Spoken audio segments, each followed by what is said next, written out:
Ken Delaney is NBC intelligence and national security reporter. He was at the courthouse today. Danny Cevallos is a criminal defense lawyer and an MSNBC legal analyst. And Frank Figliuzzi is an MSNBC national security analyst and, of course, a former top counterintelligence official at the FBI. Ken, let me start with you.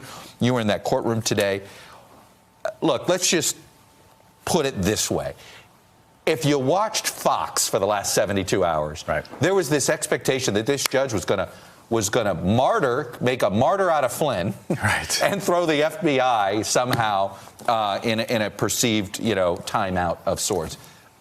Couldn't have gone more opposite than that. No, and that expectation may have come from the fact that this is a judge who has been very hard on government and prosecutorial misconduct. In the Senator Ted Stevens corruption case, he really came down on the government. But in this case, Mike Flynn was a high government official, and it was clear that Judge Sullivan came to that courtroom today to send two messages. One, he's not buying this idea that Mike Flynn was entrapped by the FBI, and he put Mike Flynn under oath, which is not normal at a hearing like this, to get him to say that, yes, in fact, he's pleading guilty. No, he wasn't duped by the FBI into lying. Yes, he intended to lie. That was one message. The second message, though, was he was very disturbed by Mike Flynn's conduct, including the conduct he wasn't charged with, the secret lobbying for the government of Turkey. That was the context of "you sold out your country." He even used the word treason, kind of walked that back after the recess.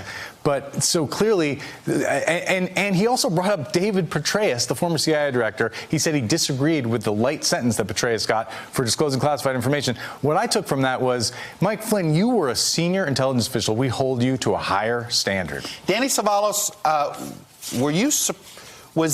did you get a sense the judge, was he going after Mike Flynn here, Mike Flynn's lawyers, or was he going after the president? He was going after Mike Flynn, and the thing that obviously irritated the judge first was that Mike Flynn appeared to be backpedaling on his guilty plea. This is a very important issue in court, that the defendant must actually plead guilty and give a factual basis. The judge perceived Flynn's filing as essentially saying, hey, I didn't really plead guilty because I did it. I pleaded guilty for the deal. And that's a no-no. So once the judge corrected that issue and put essentially a valid guilty plea on the record, then he turned his ire to other issues with Flynn and what the judge perceived as his breach of the public trust. Frank, clear it up for us here. And I know you've been asked this a lot today, but clear it up. Give me your definition of protocol when it comes to interviewing somebody of Mr. Flynn's stature, General Flynn, we should remind people, was a retired three-star general at the time, of what would protocol have looked like as far as you were concerned? Yeah, I've done these or led these high-profile interviews before, Chuck, and look, they followed the common practice. Let's explain it for your viewers. The deputy director of the FBI called Flynn at his office in the White House and said, I want to send a couple of agents over to ask you some questions. Flynn said, is this going to be about Ambassador Kislyak? Answer, yes. Do you want somebody there with you? No. Send them right over. In they come. They explain the nature and purpose of the interview. One of them is taking notes. They go so far as to remind him of conversation that occurred. This should have been a clue, by the way, when an FBI agent, when you tell an FBI agent, I don't remember, maybe, and he repeats to you almost verbatim the conversation you may have had, and then you still say, maybe I don't remember, possibly. That should have been a big clue that they've got you, they've got the conversation. So was protocol followed? Yes. For a high-level official, absolutely. Do you Mirandize somebody when you're sitting in their office and they're not in custody? No, you do not. Do you have to warn them that it's a crime to lie to the FBI? Absolutely not. So this business of challenging this on the grounds of some protocol not being followed is nonsense. Retiring member of Congress Trey Gowdy questioned now the former director of the FBI, James Comey, about this exactly. Let me put up a piece of this transcript. Mr. Gowdy to Mr. Comey, why not advise General Flynn of the consequences of making false statements to the FBI? Here's Mr. Comey's response.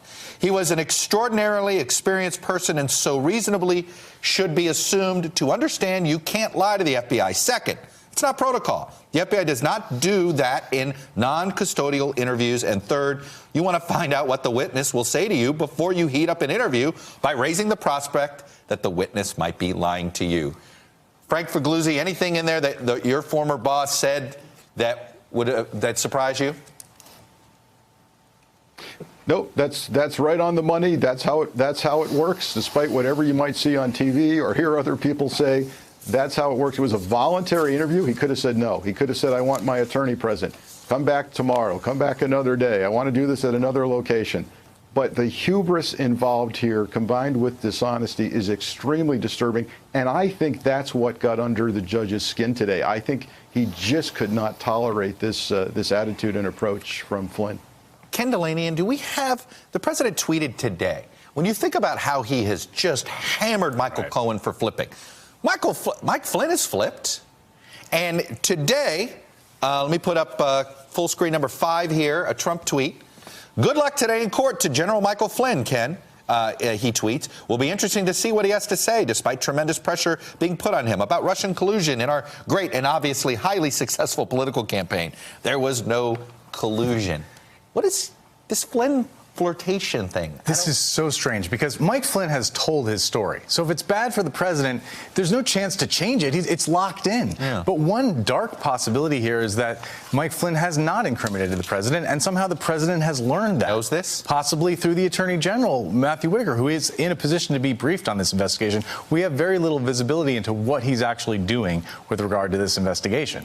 But you're right. I mean, Mike Flynn has cooperated extensively. He was one of the 4 original people under counterintelligence investigation by the FBI going back to July 2016. We don't even know the reason why that was, other than that he had gone to Russia and was paid by RT. We don't know what he's given them on Russia, on the meetings with Kislyak, on the outreach with Jared Kushner, the back channel through the Russian embassy, all that stuff. It's a big black hole. It could be horrible for the president, or it might not be. Well, let's put out some facts here, Danny. The judge himself used the word treason, walked it back, was so upset at you're a traitor to your country, and yet Mr. Mueller is recommending no prison time.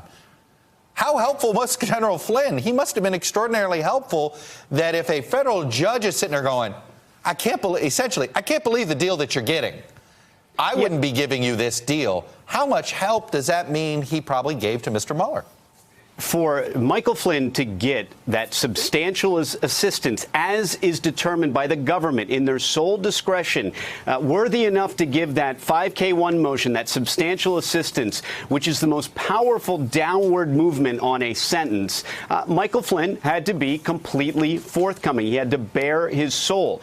But what concerned me about what the judge said today is that, number one, a probation-only sentence, both parties were on board with this. And part two, looking at Michael Flynn's sentencing guidelines, even without cooperation, he was at the lowest possible level of the sentencing guidelines, 0 to 6 months. With that cooperation, with substantial assistance, he should have been an easy probation sentence. So when the judge intimated, in not too subtle words, that he would probably not get a probation sentence, that he would be incarcerated, that was a clear signal that something abnormal was going on, because most similarly situated defendants will get a straight probation sentence. Frank, obviously you've had experience with counterintelligence investigations in particular, which I assume, they're the most difficult, and they do get into these really tricky situations. Have you seen anything like this, though, where it seems as if the judge didn't like the deal that everybody agreed to? Well, I've certainly seen judges not like deals, but with regard to the counterintelligence aspect of this, I really believe this is unprecedented. And here's why. The pervasiveness of foreign influence in this short-lived administration so far is unprecedented. It has reached the National Security Advisor, family members of the president, the attorney of the president, on and on and on. And the recent report this week of the pervasiveness of social media penetration by Russia everywhere we turn on any social media platform. This is a time in history that will be studied and actually, unfortunately, is a harbinger of things to come with regard to information warfare and foreign influence. We're seeing something that we've not seen before. Well, and when it comes to the information warfare, it seems as if the latest target is the FBI. And while I'm going to pause this conversation here, I actually want to get into that in my next break. Listen, Ken, Danny, Frank, thank you guys. It's been a long day. Glad you're warming up here a little bit, Mr. Delaney. Hello, YouTubers. If you're watching this, it means you've checked out our channel, so thank you. Now do me a favor. Subscribe by clicking on that button down there. Click on any of the videos to watch the latest interviews and highlights from MTP Daily and MSNBC. You can get more Meet the Press content every morning in the First Read newsletter. If you're tired of content that you don't know anything about where it came from, you don't have to have that problem with us. NBC News, MSNBC, MTP, and the Meet the Press mindset right here for you on YouTube. Subscribe now.